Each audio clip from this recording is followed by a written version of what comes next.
Chiranjeevi sir சொல்றாங்க. Chiranjeevi sir வந்து அவ்வளோ பெரிய ஸ்டார், தனியாக கட்சி ஆரம்பிச்சாரு, கம்யூனிஸ்ட் வரைக்கும் வந்தாரு. ஆனால் அரசியல் வேண்டாம், அவர் கூடாத கூட்டம் இல்லை, திருப்பதியிலேருந்து லேசி அரசியல் வேண்டாம்னு ஒதுக்கிட்டாரு. அதே மாதிரி தான் விஜயும் அப்படின்னு சொல்லி விஜயும் சிரஞ்சீவி சாரையும் அந்த அரசியல் கூட்டத்தை கம்பேர் பண்ணாங்க. நீங்க விஜயோட அரசியல் அந்த கூட்டத்தை ஒதுக்கி யார் சொல்றாங்க அந்த மாதிரி? என்ன பொலிட்டிஷியன் அவ்வளோ பெரிய சிரஞ்சீவியே கட்சி ஆரம்பிச்சு வேண்டாம் போயிட்டாரு.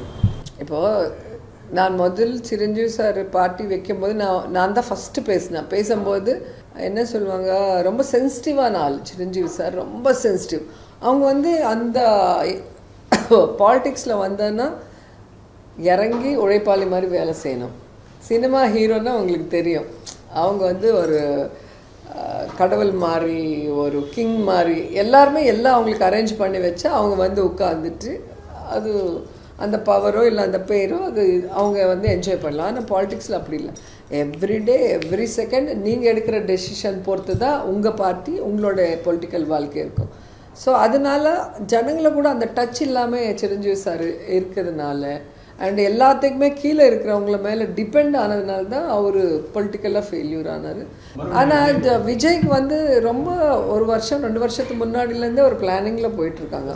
பாலிட்டிக்ஸில் வரணும், பாலிட்டிக்ஸில் என்ன பண்ணணும் எல்லாமே அவருக்கு தெரியுது. ஸோ அது ஈஸியாக இருக்குது அவங்களுக்கு. ஆனால் ஜனங்க எப்படி ரிசீவ் பண்ணுவாங்கங்கிறது எலெக்ஷன் பண்ணும்போது தான் நமக்கு தெரியும். ஏன்னா பாலிட்டிக்ஸுங்கிறது கேஸ்ட்டு, பவரு, பணம் எல்லாமே இருக்கும்.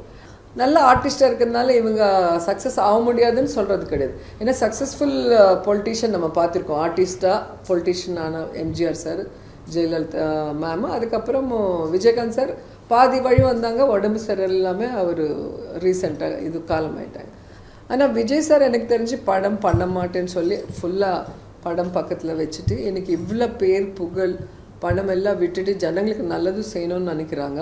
ஸோ உண்மையிலே அவங்க ஜனங்களை நேசித்து நல்லது செய்யணும்னு நினச்சா அது கண்டிப்பாக ஜனங்களுக்கு கனெக்ட் ஆகும். நம்ம பொய் சொல்கிறோமா உண்மை சொல்கிறோமாங்கிறது அந்த ஒரு ஆறாக இருக்கும். அது வந்து ஜனங்களுக்கு கனெக்ட் ஆகிடும். அது வந்து டச் பண்ண முடியும்னா கண்டிப்பாக சக்ஸஸ்.